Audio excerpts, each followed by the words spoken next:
it was I guess I called it a pamphlet that I found in the library stacks a long time ago, and I appreciate your library stack comment in terms of the knowledge, because I realize at times that it is that random knowledge that I picked up over the years in places like libraries that still influence some things that happen today.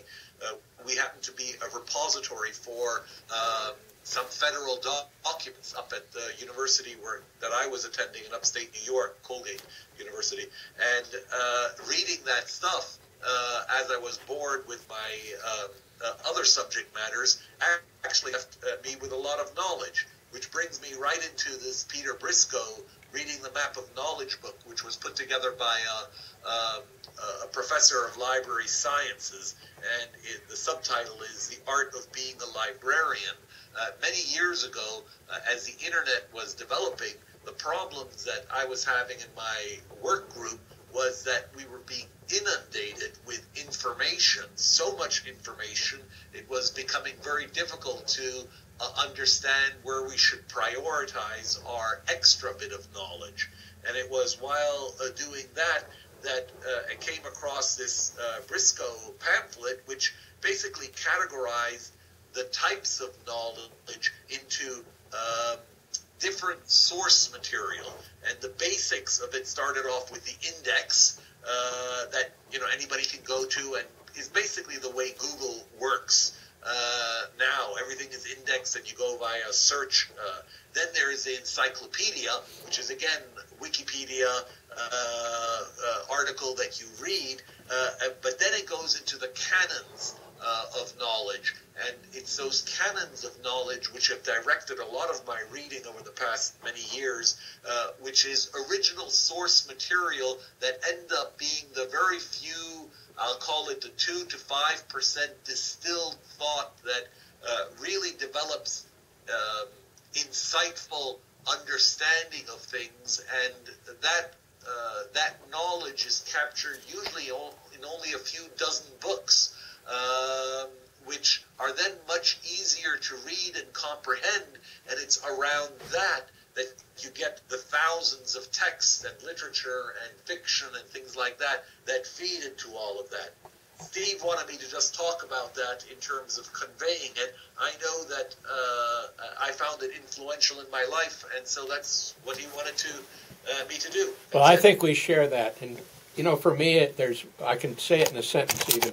The challenge, in my view, is to think about how do we encourage people to scan more widely among the possibilities for what there is out there to know about, not just in terms of ageless knowledge, what's always been there in libraries, but what's going on today.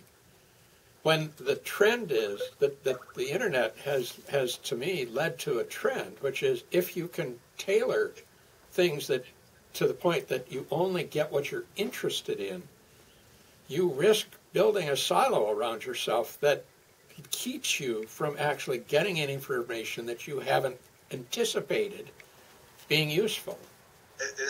Exactly the point. And what we are doing to address that in our local library is we are bringing together groups of people. They could be 5 to 6 or 7 people, and somebody comes in for a reference request. And going back to Will's point, if that reference request comes from a high school student, an elementary school student, or a professional who may be 30 or 40 years old, we give a different answer in terms of what it is that he may want to explore or go into. And it comes from people who are both experts in a field and really experts in a completely different field, or just, I'll call them generalists, but it's generally very interesting what is suggested. The party who receives the information walks away with a very different bits of information that he probably expected. The reason that it's different is because once you see how and who asks it, one gives a different answer. Sounds like a great strategy. Something to think about is that, See, I want to figure. My interest now is how do you scale good ideas? What they call scaling. How do you take a great idea that somebody's not tested? Scalable. It requires human interaction.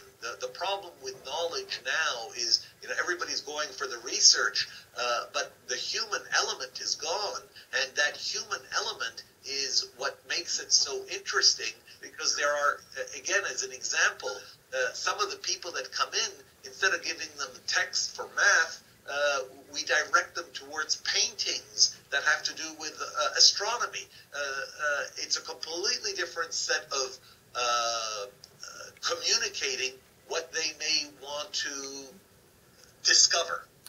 I wish we had a long time to talk about this. This is a fruitful topic, and we could actually make quite a bit of time here, beneficially. I think there are some strategies out there that, while I certainly agree that it's human based, I think there's some I think we can teach people some strategies, and I think there are ways that we teach that can encourage people to be more curious, more broadly, to have different kinds of insights about things. And that, to me, is a great goal and a serious challenge to accomplish it. Like specific procedures that people would go through, like searching through a Russian. I think what John's talking about can be done on an individual level also, without a group. Right. I'd have some examples of people that have tried that, and it's done and it's succeeded very well. For example, just a quick one. Yeah. We did some studies in art education with kids a few years ago, and we found out that when we asked children to tell us what they thought paintings were about, it really narrowed their view. They gave whatever was their instinct. But when we asked them to point out at least 20 things that were going on in a painting, go out and put their finger on it and say, this is something and that's something going on here and so on. We called it cue attending, but it doesn't matter what you call it. That their interpretations of the painting became so much more rich. And then when we took it out of art and took it to current events and to other topics and got them to fix on many of the details of things, it really changed their overall perception of and their interpretations of what was happening. So what we found is we had to focus their attention on many, many different aspects of a problem. And when they did, their overall understanding of it changed significantly. And I think there's something there. I think it's that same phenomenon that we have. I take 4 newspapers every day. My neighbors ridicule me. But I go through them and I look at the headings and I say, oh my gosh, this, and then things that you start making connections between them. And my view of what's going on in the world changes enormously as a result. I think that's that.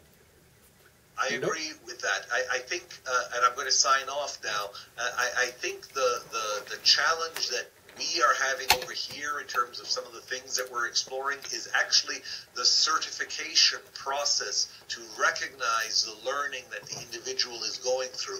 We haven't come up with a method that allows that learning to actually be recognized so that they can actually leverage off it. And the reason we're considering that important is for their motivation to continue, but B, for the recognition so that they take full advantage of the resources that we have available in our library, as an example. That's a terrific insight, John. Hey, thanks for joining us. It was great to meet you. I look forward to chatting with you again sometime. It was a pleasure, Will. It was great hearing you, and Noel also, indeed, as usual. Yeah, great to hear you, John. Take it easy. Yeah. Okay. Now we've lost Noel, and no, he's still there. He's you're just back. being quiet. That's Very all. good, very good. Glad you're back on. Okay, good. I have been thinking as the conversation has proceeded. There are a couple of things that are intriguing.